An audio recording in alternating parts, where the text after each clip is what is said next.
Hello guys, welcome to Players Guild. My name is Loki and today we are on another part of our journey into Mercenaries, the brand new Hearthstone game mode. It's really exciting game mode if you haven't seen what it is yet. There is some gameplay already going around. I might be making a video about it when it comes out, but in the meantime we do have reviews of all the datamined characters. Shout out to Out of Cards for data mining them. And we are going to be doing theory crafting next week as well. And then on the 12th of October, there's going to be a live stream. I'm going to be streaming the release of Mercenaries. I'm going to be opening some packs. I'm going to be playing through the tutorial, the whole shebang. So make sure to subscribe if you want to see how I do, see my polls, or if you just want to hang around, just make sure to click that subscribe button. And today we are going to be going through the casters. So this is a first 9 casters and that have been datamined. There's a total of 18, so there's going to be a part 2 at some point. But yeah, let's start with the show, shall we? The young prince himself, Anduin Wren. He became a king by now, and in Warcraft lore he's actually possessed at the moment. So Anduin is a caster human. At level 1 he has very decent stats, 3 attack, 13 health. At level 15 he is 5 attack and 39 health, so falls off a bit on the health. Still has decent attack for a caster. And then at level 30 he has 8 attack and 67 health, so he goes below 70 life total, which between 70 and 80 is the life totals we were expecting at level 30.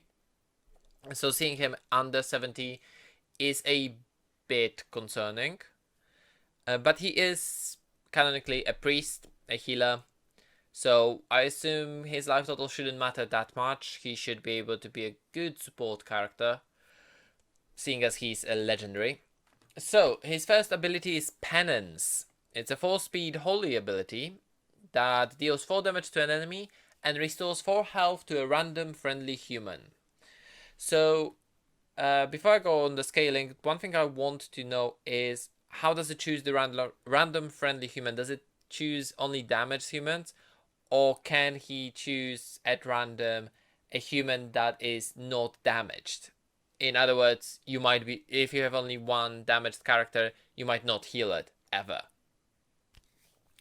As far as the scaling goes, it's what we started to expect from scaling. So Breakpoint is rank 3 when it deals 10 damage and restores 12. And then it only increases both damage and heal by 1 each for rank 4 and 5. It's a decent basic ability. Definitely something that's going to be spammed, especially in human builds. Alternatively, you can build this with just Anduin, as if we ever had a holy build. Having Anduin as a sole human wouldn't be too bad because he would keep on healing himself, which might be another way to look at the ability. His second ability is Holy Nova, which is 5-speed holy ability with cooldown 1, and it says deal 2 damage to all enemies and restore 4 health to your characters. Damage the breakpoint is the same as always, so we have rank 3 is going to deal 80 damage to all enemies and then heal 12 to your characters, and then it gains 1 heal and 1 damage on ranks 4 and 5. So definitely the most important is hitting that rank 3. It's a very good AoE. Capping at 10 damage is absolutely amazing. Healing 14 to all your characters. This is going to be one of those abilities that you want to use fairly often. Being 5 speed is just down in the middle. It's going to be outsped by a lot of fast attackers, so Anduin might be potentially taken out before Holy Nova resolves. But if it's not, that's a really good ability. It heals indiscriminately, so he's definitely a good healer just to have on your team. Similar to Zyrella, which we're going to be talking about later. But yeah, he's a really good healer to have. And his final ability, and by far my favorite one, is Holy Word Salvation. So this one is a 3-speed holy ability with cooldown 2. that says your humans take 2 less damage this turn. This being speed 3 is really important. It scales as pretty much any other thing we have seen. So on rank 3 it's preventing 8 damage to your humans, and then it increases the prevention by 1 each. So this is definitely a human support character. So you need to have a human build. So Varian, Anduin. Have we seen another human? I don't think we have actually seen another human. I might be wrong. Am I blanking on the human character now?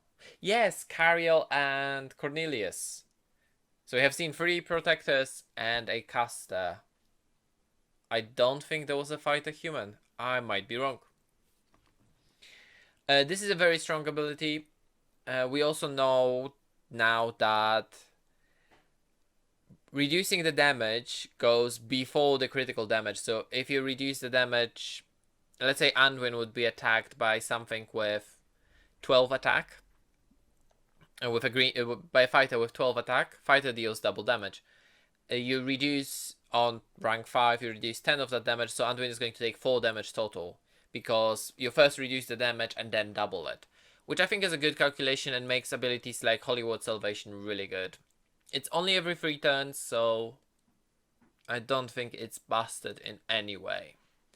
As far as his equipment goes, so his first equipment we have is Harmonic Mallet, which is back from Pandaria, that was used to stop the bell. And this is just flat out increase of damage on Holy Nova. So having Holy Nova deal 15 damage is actually really nice. Deal 15 and heal 14. I don't hate this. It's a decent equipment. His second equipment is Robes of Rejuvenation. Passive, after a friendly human dies, refresh Hollywood Salvation.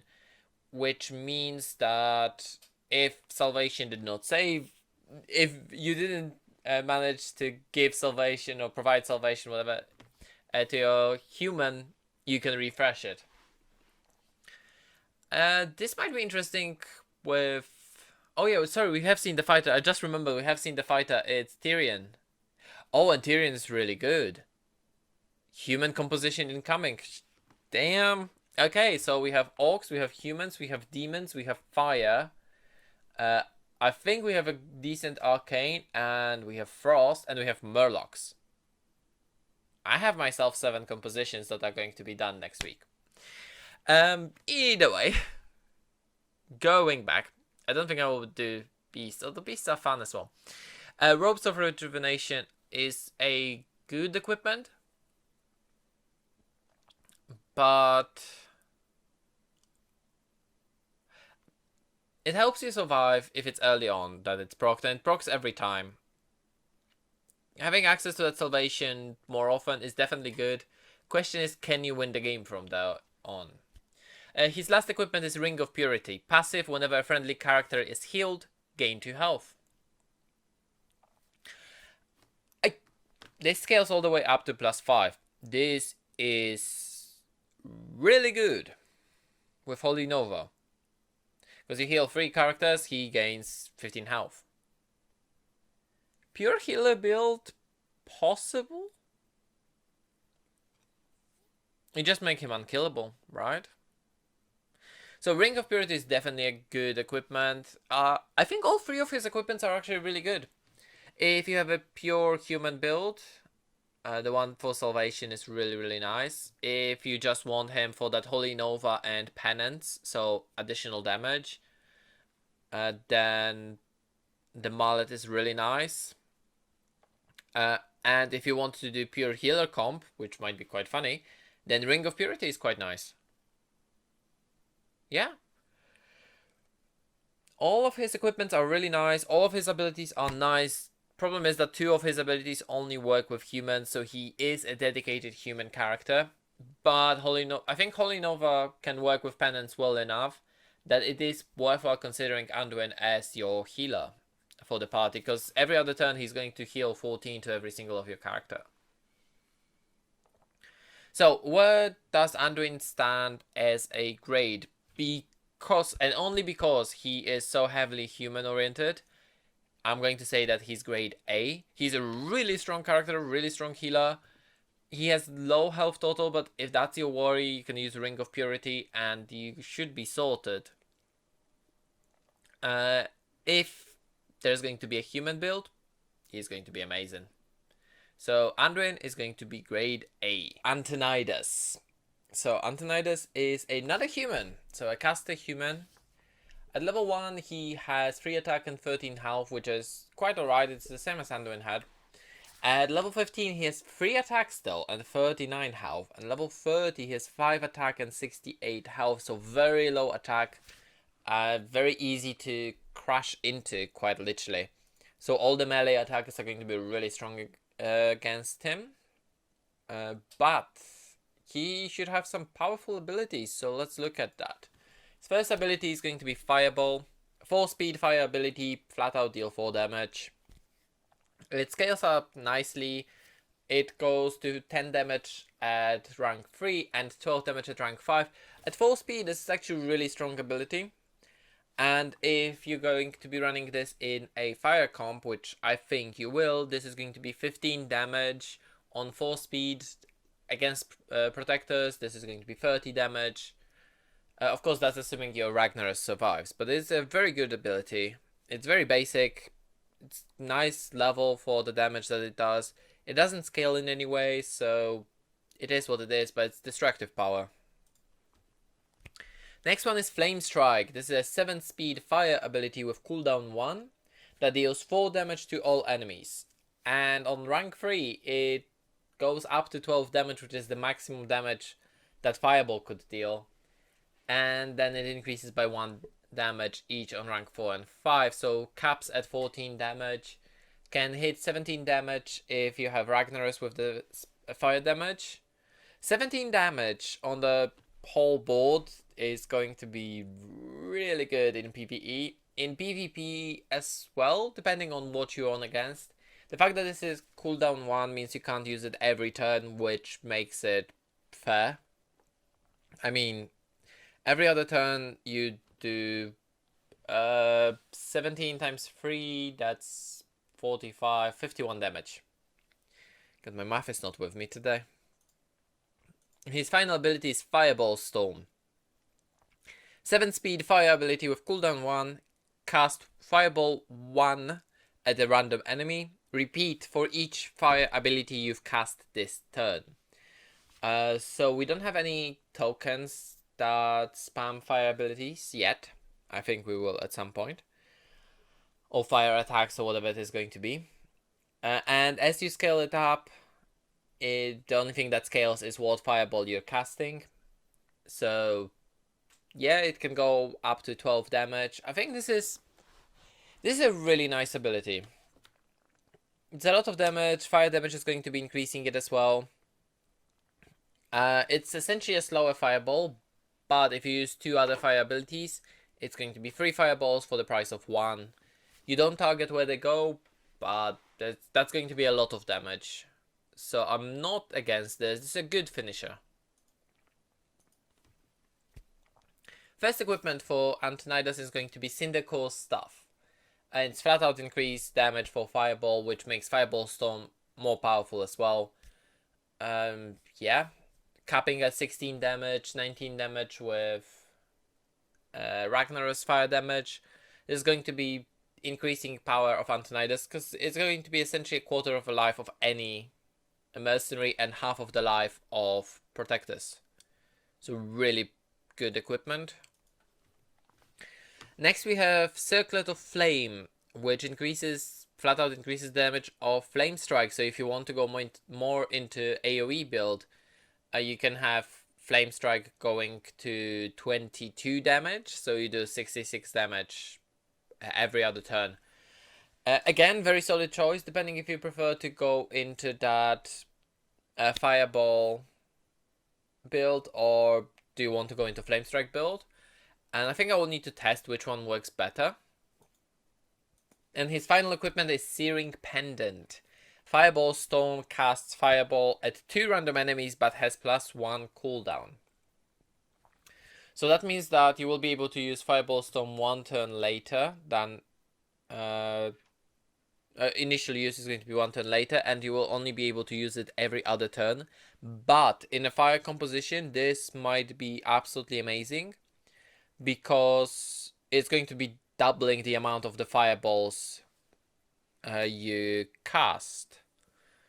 So every 3 turns rather than every 2 turns. Quick math on this one. So if it's every other turn, and we assume that's 12 damage just to ease, 10 damage just to ease the calculation. So that's 30 damage. And if we do the Searing Pendant, that is 60 damage. So 20 damage over 2 turns is 10 damage each. So for 30 damage over 2 turns, that's 15 damage each. 60 damage over 3 turns, that's 20 damage each. Yep, this adds up. And because it's 2 random enemies, you will be hitting 2 different enemies. So if you are left with just 1 opponent, this Searing Pendant actually is detrimental. Okay. Definitely strong equipment. All 3 equipments are really strong. All 3 abilities are really strong. But Antonidus, I don't think Antonidus would work with a human comp, which is sad. I think he would work really well in a fire comp with Ragnaros, and some other fire characters. I don't know, Alexstrasza, maybe. Yeah, he's a solid epic character. I think I can very easily see him being used a lot. Again, it's only fire composition. There's a lot of firepower and increase of the firepower, but he's very squishy. He's a mage. He is supposed to be squishy. And he only really has his true shine in fire builds, I think. As much as I want to say he has a lot of damage, I think I would grade him B. He is solid, he is strong, but he's working in one specific build, and then he's a semi-decent damage dealer, but he doesn't do an awful lot on his own. As much as I love the Searing Pendant, that only works if you have full fire comp, and the other flat increases are good, are strong. He is a decent damage dealer, but he doesn't do anything beside that. Although, no, okay, I'm going to go back to grade A. The amount of damage he does with Flame Strike is just ridiculous. Yeah, grade A. Baron Gedden. So one of the henchmen to Ragnaros is actually also going to be working with Ragnaros quite well. So Baron Gedden is a caster elemental, so which we haven't seen that many because we only seen Ragnaros so far. On level 1 he has 1 attack and 9 health, so very low stats here. Level 15, 4 attack and 41 health. The health is catching up to there. And level 30, he has 9 attack and 77 health. So he has a lot of health as far as the casters are concerned. So the attack also higher than Antonidus. So definitely he seems like a decent choice. He's not as squishy. For his abilities, his first ability is Heating Up. 7 speed fire ability that deals flat damage and then increases the speed of your fire abilities next turn. Okay, so this one is absolutely amazing. Breakpoint is on rank 3, which increases the damage to 10 and then increases the speed by 3 on all your fire abilities next turn. And then there's only a flat increase on damage, which you don't really need. It makes your fire abilities way faster. So he works amazingly with either Ragnaros or Antonidus that we have just seen. There's also a few other fire abilities that might be quite good. Explosive Shot, Dragon's Breath not so much because don't have dragons in this build. Deathwing I think would be fire abilities if we ever get him, so possibly there's going to be some interaction there. Explosive Shot, Ragnaros' abilities and Antonidus' abilities are what I'm looking at the moment. So it looks like the core it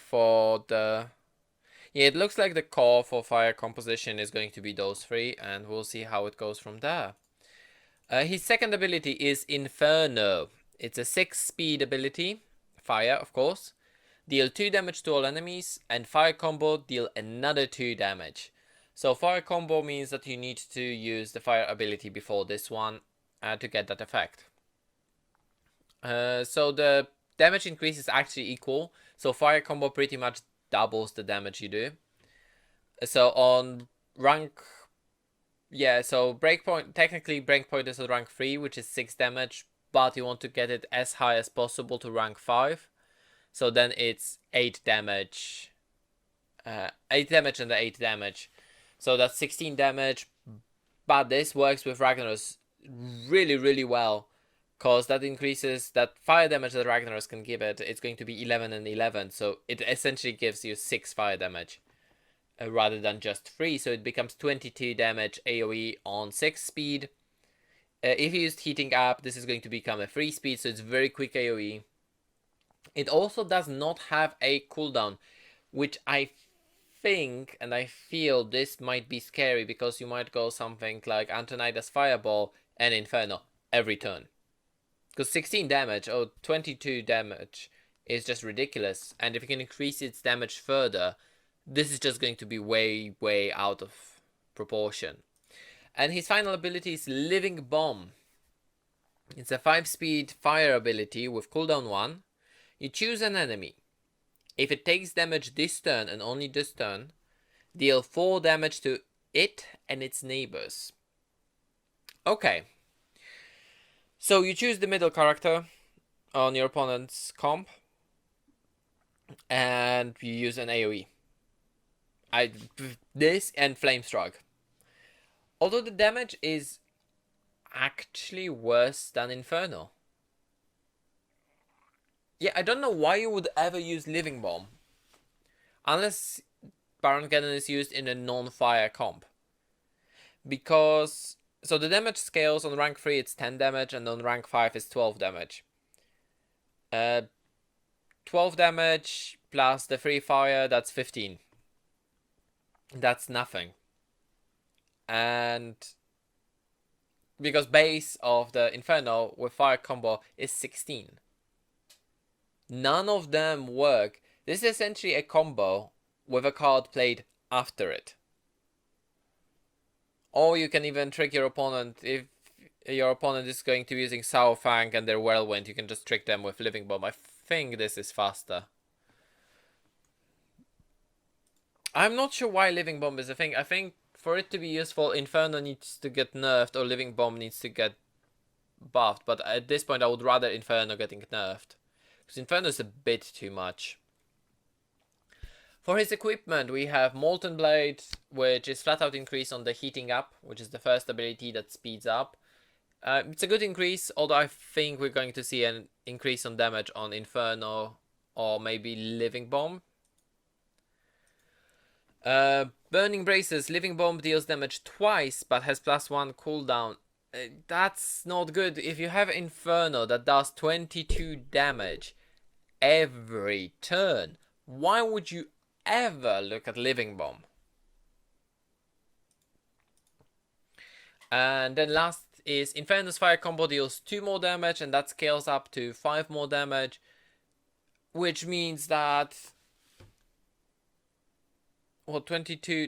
27 damage.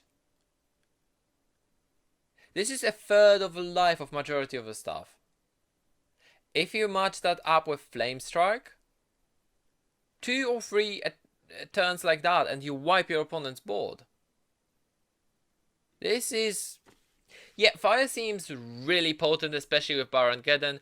Baron Gedden is way higher than Antonidus as far as the damage output goes. I think Inferno needs to get hit because it being 6 speed and majority of the fast abilities are up to 5 speed. That 6 speed is very important that it sticks to that 6 speed, because it's very easy to proc with fire combo. Yeah, Baron Gedden is definitely going to be what I'm looking at as a main damage dealer with support of Ragnaros. Maybe you don't even need Antonidus. Just use Baron Gedden every turn on the Inferno. Inferno needs a cooldown, With the damage output it has right now, Inferno needs a cooldown. But grading Baron Gedden. Baron Gedden is on the verge of being S, but he doesn't do anything. He does a lot on his own, but he doesn't do everything on his own. So he's not in that S tier yet, so he's going to be staying firmly in grade A. A plus if you want to, but yeah, he's going to be staying in grade A. Our next mercenary is very fast, so don't blink or you might miss him. So we have Blink Fox, which is a caster beast, with level 1 having 3 attack and 13 health. Level 15, 6 attack and 44 health, so he goes up there. And level 30, 10 attack, 79 health, so high health total, decent attack, and yeah. So Blink Fox in Hearthstone is normally a card that steals from your opponent, from your opponent's class. So I assume the reason why there is high stats is he's going to be doing some sort of stealing. So his first ability is Arcane Fling, which is 5 speed arcane ability that deals 3 damage. But on an arcane combo, so if you use an arcane ability before this one, it deals 6 damage instead. Okay, so it just doubles its damage-ish. So up to rank 3, it actually does double its damage, because it becomes 8 and 16. But then it increases by 1 both damage as you rank up, so it doesn't keep that double up, which I think is a bit of missed opportunity. So he caps at 18 damage if you arcane combo on rank 5. It's a strong single target, no cooldown. With Millhouse, who gets some spell damage, arcane damage, I think this is going to be quite useful. This might be a decent addition to the arcane build. I don't hate this. His second ability is Mana Blink, which is 10 speed ability with cooldown 2, so you can use it every 3 turns. Refresh your character's abilities. Their next ability is 1 speed faster, and it is an arcane ability. Okay, so the way it scales, it just becomes faster and faster, up to 5 speed faster. Oh boy. What do I make of this ability? This ability is really good in a very specific build. Something where you build up and then you have a good payout turn with cooldown abilities, and the same turn you use Mana Blink to use those abilities again next turn and just wipe your opponent. I think that's where it shines. Making this faster, of course, doesn't do anything with Tyrande. The fact that it makes any ability faster, this is actually quite good in a lot of decks. In a lot of compositions, this is going to be quite good. Just trying to think off the top of my head for some good uses, but I can't think of anything. It's a strong ability. Question is, how will you use it? How can it be well used? Maybe with beasts to make the immunity on King Mukla, from King Mukla on King Crash 2 turns in a row. And its final ability is Mind Thief. This is always a copy of a random enemy ability and is 1 speed faster. Swaps after cast. And yeah, the higher you rank it up, the faster it gets. This is a really funny ability. Okay. It only swaps after cast. So it doesn't swap every turn. So if you get an ability with cooldown, it is going to go on cooldown immediately, because those abilities start on cooldown. So you need to wait a few turns before you can use, turn or 2 before you can use it. But you see it then when it's there, so you don't need to use Mind Thief for Mind Thief to actually be active.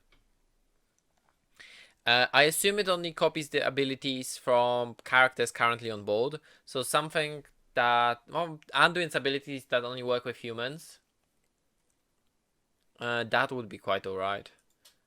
It's a very intriguing ability. I think it's going to lead to some memes. In PvP, this might be actually quite strong. So its first equipment is Arcane Fang. Arcane Fling deals 2 more damage, it scales up to 5. It's a typical flat damage increase. We have seen plenty of this. It's nothing to write home about, essentially. It's a good ability. It makes Arcane Fling deal up to 23 damage, which with some arcane support, this is not bad. Second ability is Mana Runes. Mana Blink makes your character's next ability an additional 1 speed faster, and you can increase it up to 3. Yep. Now, don't get me wrong, Mana Blink is a good ability, but making all of your abilities 8 speed faster, I just don't see it. I don't see the use in this. I mean, yeah, you're going to be acting fast, but you can achieve the same thing with Lich King. And I prefer Lich King in that situation, let's be honest. So I'm not convinced on the Mana Runes as a good equipment. I think this is flat out a bad equipment. And the final equipment is 10th Tail. Mind Thief always steals the last enemy ability cast last turn. It has no cooldown. Now here we are talking. This is a really potentially interesting equipment. I will be looking at making a meme build using Blink Fox. But I think that's as far as it goes. I think Blink Fox is mostly meme potential. And because of that, copying opponents' abilities and using their weapons against them. But then you have no synergies with your attacks. He has a good arcane ability. He's a good arcane single target. So if arcane comp is going to be struggling, I think this might be an interesting addition to try to disrupt your opponent somehow.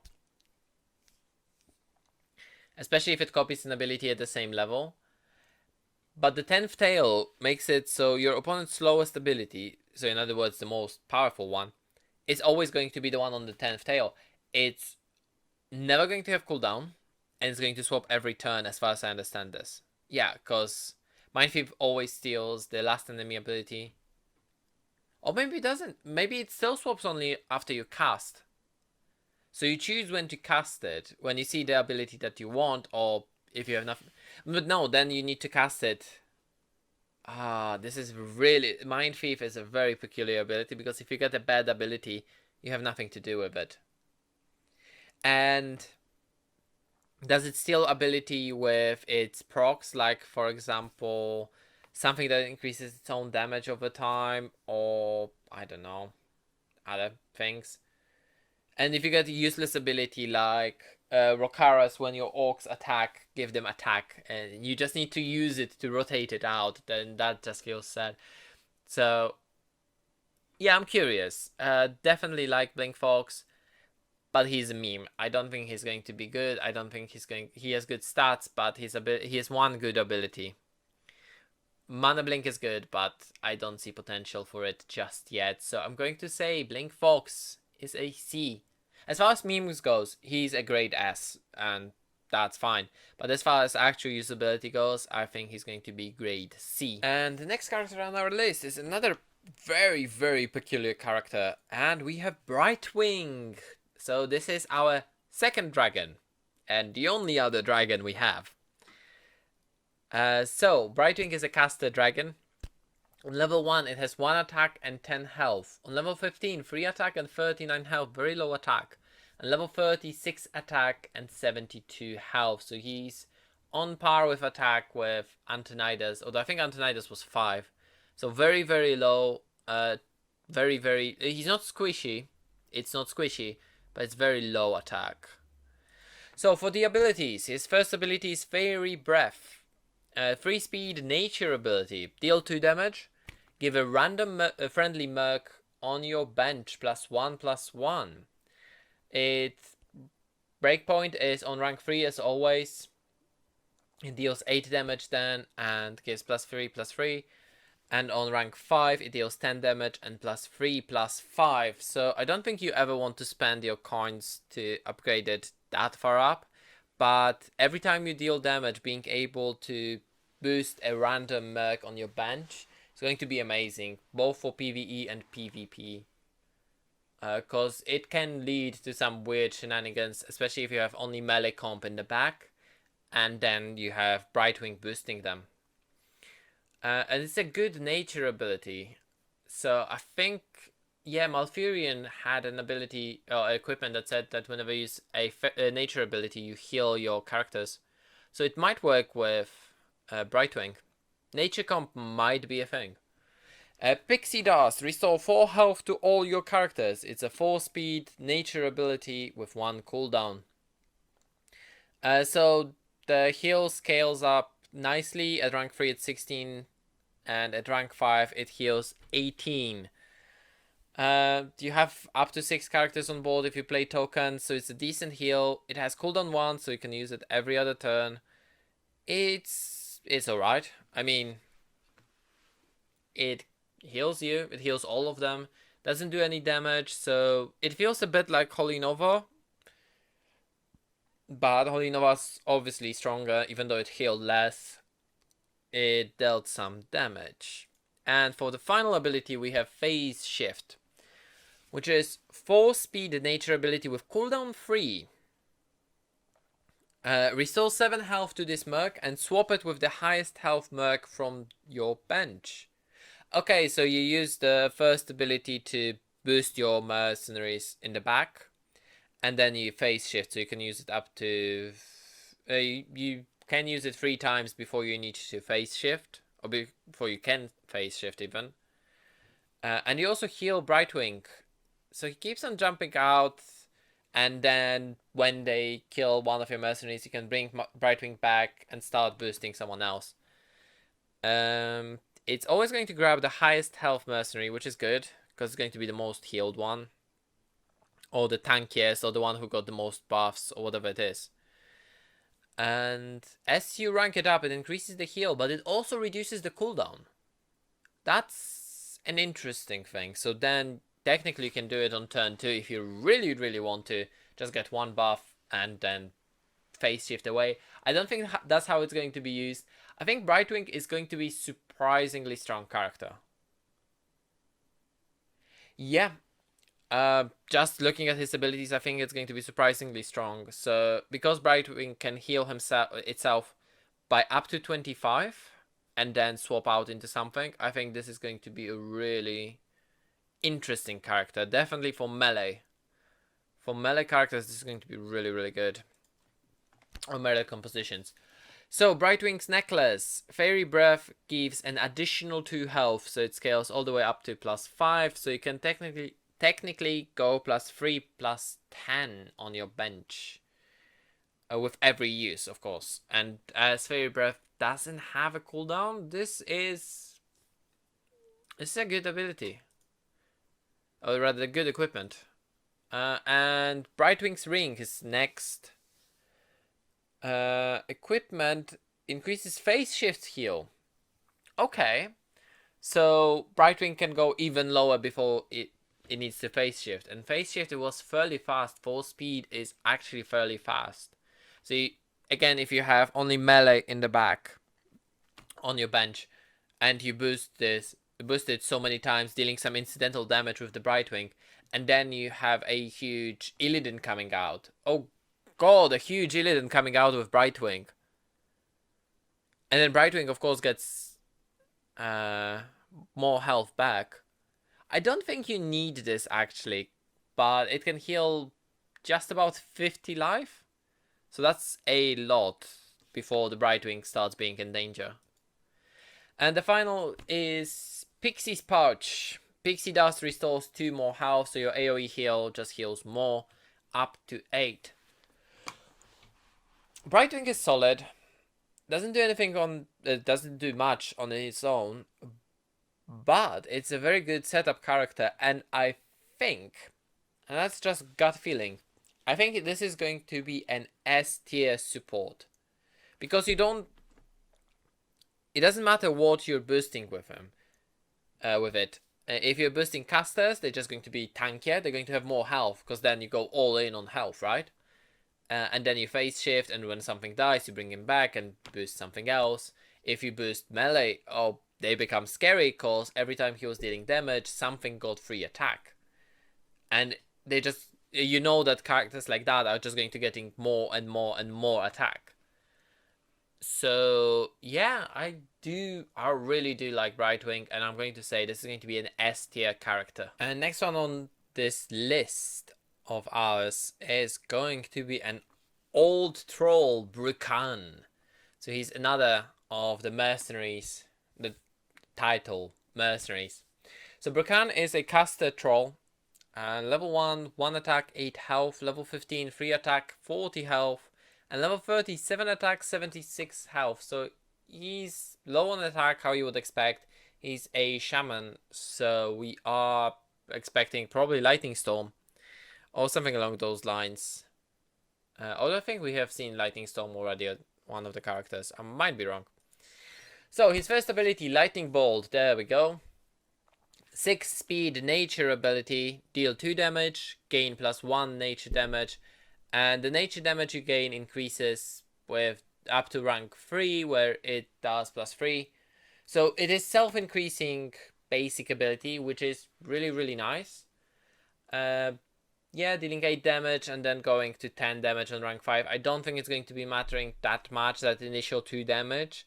It might rack up after 5 uses, that's 10 damage difference. But that +3 nature damage is going to be really important. A really good support for nature composition. Again, that Malfurion comes in. I have not been paying much attention to nature, but it seems like I might actually be building a lot more compositions than I thought I will. Second ability, Muddy Footing, 4 speed nature ability. Deal 2 damage to a character. Its next ability is 2 speed slower. So, Muddy Footing has very streamlined damage. It's the same breakpoints on damage as Lightning Bolt, and it just increases the slow effect. 6 speed slower is already plenty. It's a good ability. By 6 speed, you can essentially make someone act last. Yeah, provided that they acted after Brukhan. If they acted before Brukhan, that means that in their next attack, if they survive that long, their first ability is essentially their next ability is going to be slower. It's a good ability, good amount of damage. Lightning Bolt can build it up, but it's a single target slow. They can be useful. They can break combos. I think that's going to be important to break out combos. Like on Baron Gedden, for example. So staggering and slowing characters, I think, are really, really important, especially against fire composition, where you can break that Inferno. And his final ability is Chain Lightning. So not Lightning Storm, Chain Lightning. It's a 6 speed nature ability with cooldown 1. Deal 4 damage to an enemy. Repeat this on 1 additional adjacent enemy. So the damage scales, Breakpoint is on rank 3 as always, 14 damage, and then it gains 1 damage each. So again, those rank 4 and 5 are purely cosmetic, really. I know 2 damage will add up, or rather it's 4 damage. Okay, this increase is more important than on others, because it is increased by 2. Because this is repeated on that target. It is a cooldown 1 ability. You can't use it immediately, but it can wipe out some... Yeah, it can wipe out in PvE a lot of characters just on its own. It's a good ability, especially if you get that 3 nature damage immediately on your first attack, then this does just 17. And then you can keep on building the nature damage every other turn before you use the Chain Lightning. His first equipment is Crackling Band, which is flat out increased to Lightning Bolt by up to 4 damage. It's nothing to write home about. We've seen this type of equipment on every single mercenary, so again, nothing to write home about. His second equipment is Timber Frost Totem. Muddy Footing slows up to 4 more. Slowing someone by 10, I don't think is that important, because you're not going to be you're not going to be faster than fast abilities like 2 or 3. Because the Muddy Footing is 4 on its own. I think this equipment is a trap. You have nothing to do with it. Because if you already have that 6 slow, or if you use this equipment, that means that you couldn't get Muddy Footing that way up. But I think you're better off spending coins on upgrading Muddy Footing if you really need that slow. 6 speed slow is plenty. Anything that you're going to slow from 4 speed onwards is going to just end up 10. It's going to be last. We have so far seen 2 abilities that are 10 speed. Everything else is going to act before that. So Muddy Footings is good as it is, because you are not going to be making it much faster unless you take the route with Elune or with Tyrande and make her a nature support. Then I think, yeah, I think then the Muddy Footing can just become permanently faster and maybe then can act first. But that's a lot of setup for very dubious payout. And his final equipment is Lightning Rod, which Chain Lightning repeats on 1 additional enemy but has +1 cooldown. And this is rank 3. We don't know rank 4. I assume rank 4 is on 2 additional enemies, which would make it really good actually. Chain Lightning is by far the best ability Brukhan has. And if you can increase it, if it increases still cooldown just by 1, then it's fine to, this is a fine equipment. It's a really good equipment actually if it increases cooldown just by 1. If it increases cooldown by 2, I'm not so sure about this, because then it becomes a cooldown 3 ability and those don't seem very reliable. Cooldown 2 I can still see, cooldown 3 it's no. But being able to hit 4 targets, definitely fun thing. Especially if it can jump back and forth between 2 characters. Then it would be absolutely amazing. This needs testing. As far as Brukhan goes, he's decent. He does good damage. He builds up damage for Arcane. Not Arcane. Nature. He's a nature one. He's a nature guy. Shaman. Yeah, he's good. He has a good damage.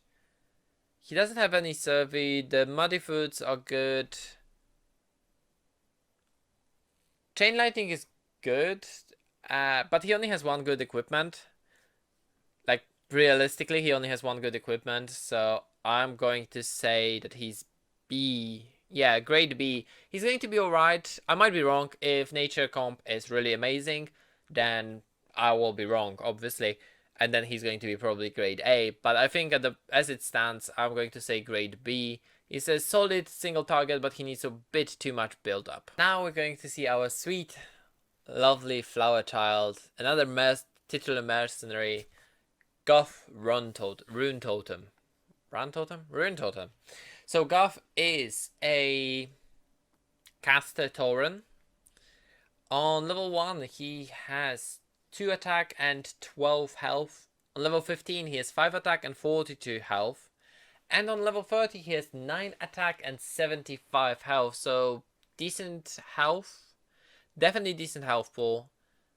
And yeah, he's a druid, I think. Druid or shaman? Can't remember. I think he's a druid. Yes, he's a druid. Because Brukhan is a shaman. Duh. So he's the druid of the party. So, his abilities. Runic Slam, 7 speed nature ability. Attack an enemy. Death Blow. Give all mercs on your battlefield and bench +1/+4. Ooh boy. So this is big. So it scales as you would expect, rank 3 +3/+8. And then it just gains +1 health on each rank 4 and 5. So it ends up being +3 +10. That is a lot of stats. But you need to be able to get that death blow. If you do though, it becomes easier and easier to actually get the death blow. So he's melee. It's really interesting. It's a melee caster. Not expect that. There we go. That's more of what I expected. His second ability is Living Brambles. 5 speed nature ability. Deal 2 damage. Nature combo. Repeat this. So, why did they phrase it like this? Oh, okay, because I guess... No, I don't get why they repeated it. Why they phrased it like this, because Inferno is not phrased like this. Or maybe because this is a single target, so you repeat it on the same target. Okay, it might be like this. So, as far as the damage goes, it's a simple 5 speed ability. Rank 3, it deals 8 damage. Rank 10, it goes 10 damage. But, of course, you can double that if you have nature combos, so if you use a nature ability before that. So, Brightwing, for example, Malfurion, and a couple of others. There is some good combos with this, and nature starts to grow on me. And I might actually look into Tyrande for nature at some point. And his final ability is Iron Bark. It's a 3 speed nature ability with cooldown 1. Gain taunt this turn. After you cast a nature ability this turn, gain +2, +4.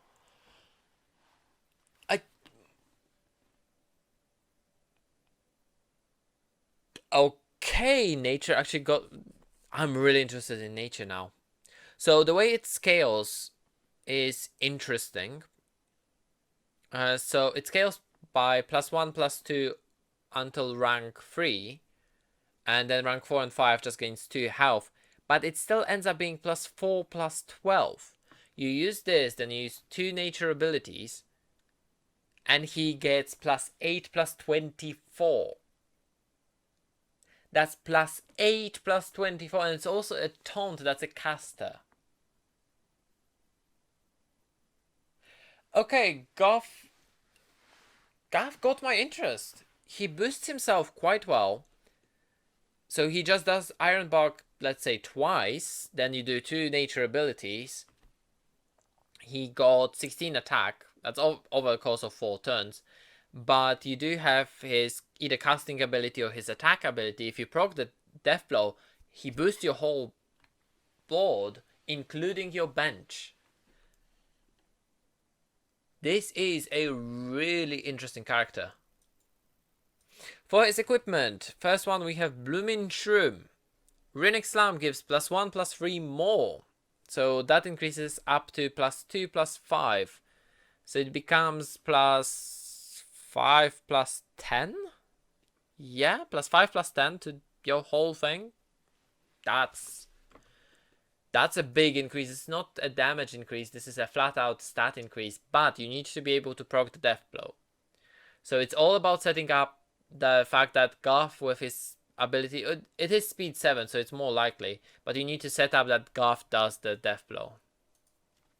His second equipment is Bramblethorn Totem, which this is flat out increased to living brambles.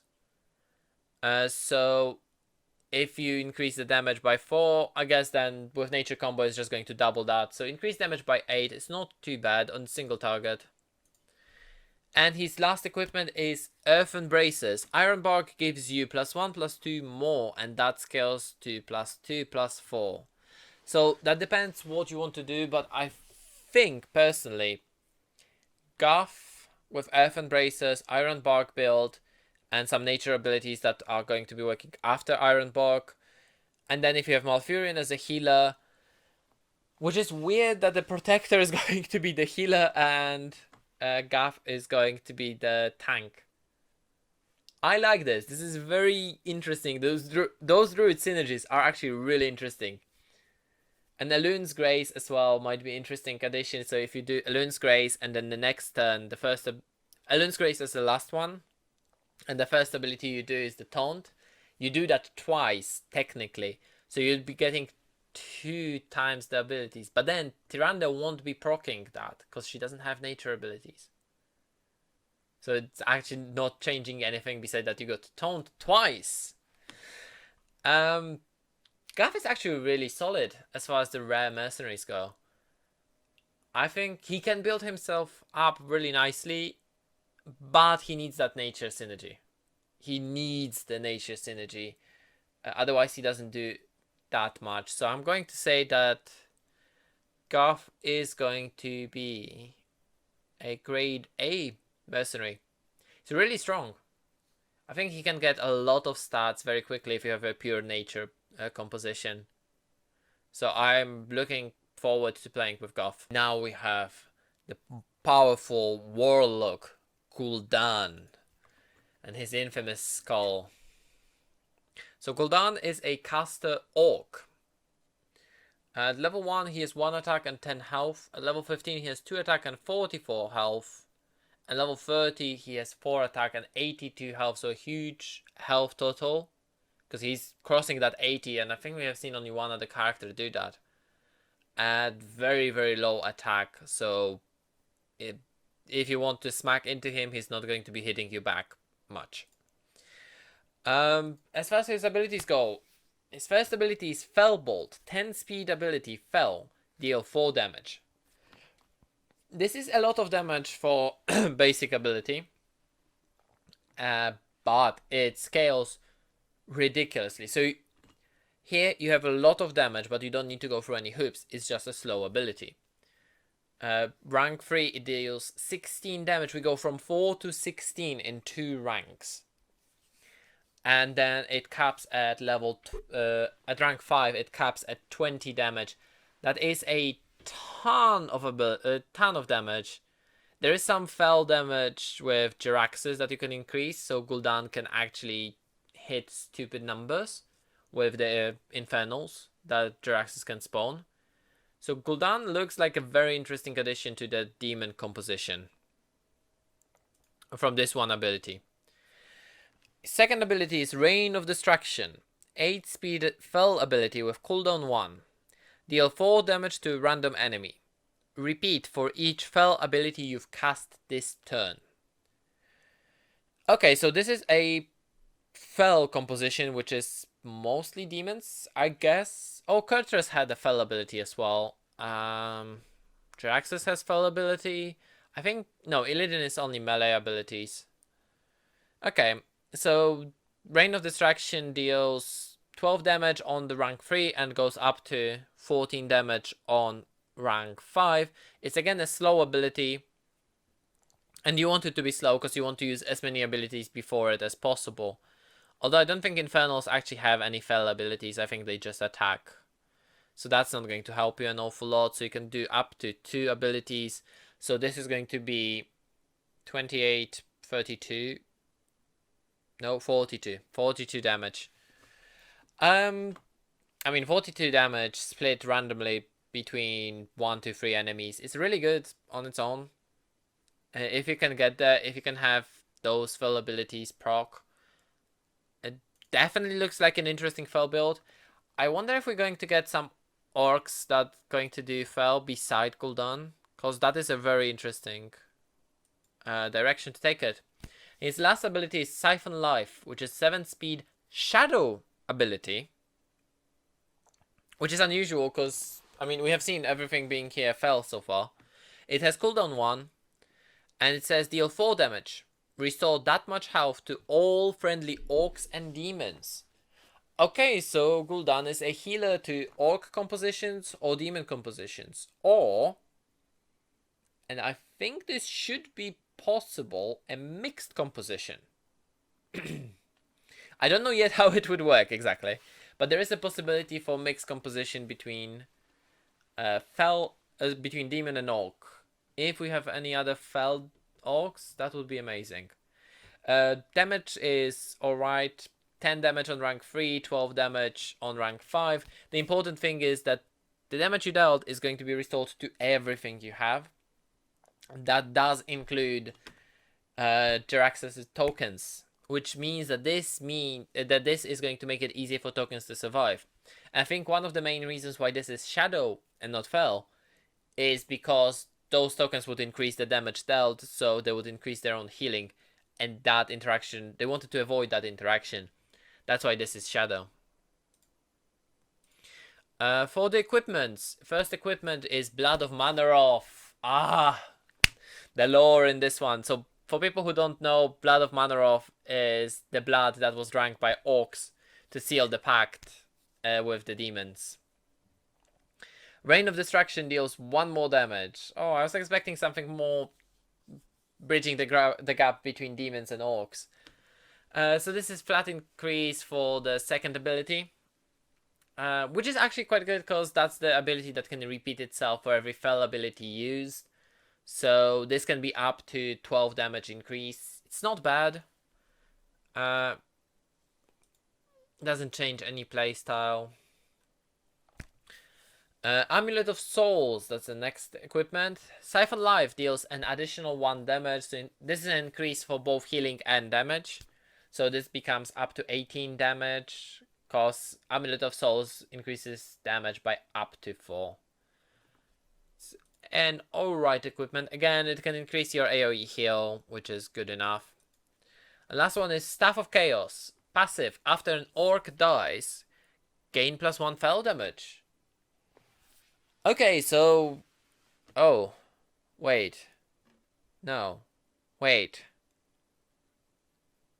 So we have Sour Fang that can spawn the Berserkers. Do we have any other orc spawns? I don't think we do.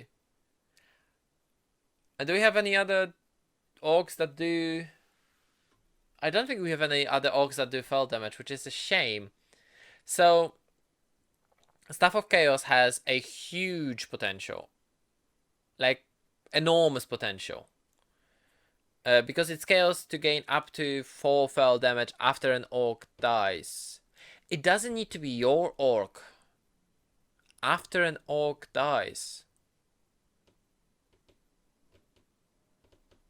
Oh, now I'm thinking on how to do those demons to include Gul'dan. And the Staff of Chaos, because I think Staff of Chaos is going to be very interesting, especially if you have a multi-fell build. I need to think about this. So Gul'dan is good. I mean, he's good. Well, he's not good, he's evil, but you know, he works with demons. But he's a powerful character. I think like majority of the legendaries, he's going to be grade A. He doesn't do pretty much anything on his own. He has a strong single target ability that doesn't require any setup, but then his other abilities just require him to have other stuff. The equipment is decent. I like Staff of Chaos a lot. I like the damage mechanic. Yeah, definitely going to be trying to use Staff of Chaos Gul'dan in some demon/orc build. Or if there's going to be a PvE scenario where there's tons of orcs, just Gul'dan is going to be all over it. Just to use that Rain of Distraction on them. Quite literally, it's going to be Rain of Distraction. He's just going to wipe the board. So yeah, Gul'dan is going to be grade A. Final mercenary for today's episode is going to be the Frost Sorceress herself. The mighty Jaina Proudmoore. The best friend of King Arthas. Or Prince Arthas, or Lich King, whatever you prefer. So Jaina is a caster human. On level 1 she has 1 attack and 10 health. Level 15 she has 3 attack and 39 health. And then level 30, 7 attack, 72 health. So low end, but still between that 70 and 80. Still within those average numbers that we are used to. As far as the attack goes, I'm not expecting Jaina to have a high attack. She is a mage, a frost mage more specifically, so she should be fairly low on attack. 7 attack is actually quite high. So her first ability is Icicle, 7 speed ability, frost ability. Deal 4 damage to your character. If it's frozen, deal 8 damage instead. So the frozen mechanic in Mercenaries works, they skip this turn. If you freeze a character that already has acted, the frost is just going to disappear at the end of a turn. So it just doubles the damage. No, it only doubles the damage initially. It always deals 4 more damage and then it changes. Wow. Okay, so this is really weird breakpoints. So for the first 3 ranks, it always deals 4 more damage if the target is frozen. So rank 3, it's 12 damage and then goes 16. But rank 4... And this is actually really important.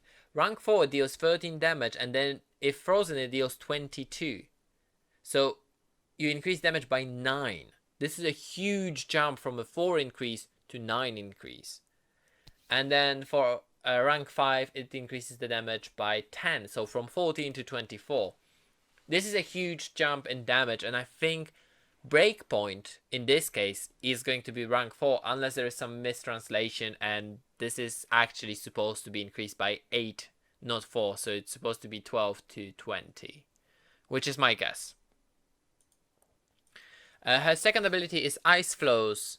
6 speed frost ability that deals 4 damage and gains 1 frost damage. We have seen this ability plenty. And I am surprised this is not her basic ability, that icicles are her basic ability. So this caps at +3 frost damage at rank 3, and then it goes rank 5, deal 12 damage. So pretty much what we have seen in Brukhan. Although this is slower, this is 6 speed, not 4 speed, which is interesting. I mean, the best I can say, this is interesting. And that it is so much slower. I guess there is some really good frost interactions, or frost should be slowing down, I guess. And the last one is actually a token. Water Elemental. Taunt. So it's a 5 speed elemental with 1 cooldown.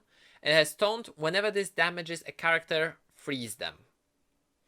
So from what I have seen, at least, the freeze only works for the turn that the character was frozen. It might be that it stops them from taking the next action. If that's the case, then the freeze is way better. On tokens, as always, I'm going to withdraw my decision on the tokens. I'm going to ignore the tokens, even though they're good, because it's spawning a taunt.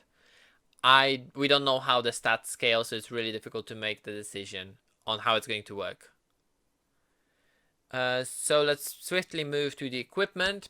First equipment is Frost Shards, which is going to flat down increase the damage of Icicle by up to 5, which is always a 5 increase. It doesn't matter if the target was frozen or not. So it's just an increase. Her second equipment just increases the stats of Water Elemental and increases by maximum of +4/+8, which makes me think that the Water Elemental is not going to be that big without this, without this Frost Dust.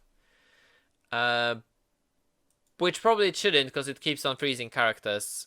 And if it keeps on acting with a speed of 5... Well, I think the basic attacks of summoned minions is 7. I might be wrong. And her final equipment is Ice Block Talisman, so she gets an Ice Block. Yeah, the first time this merc would take fatal damage, prevent it, and become immune this turn.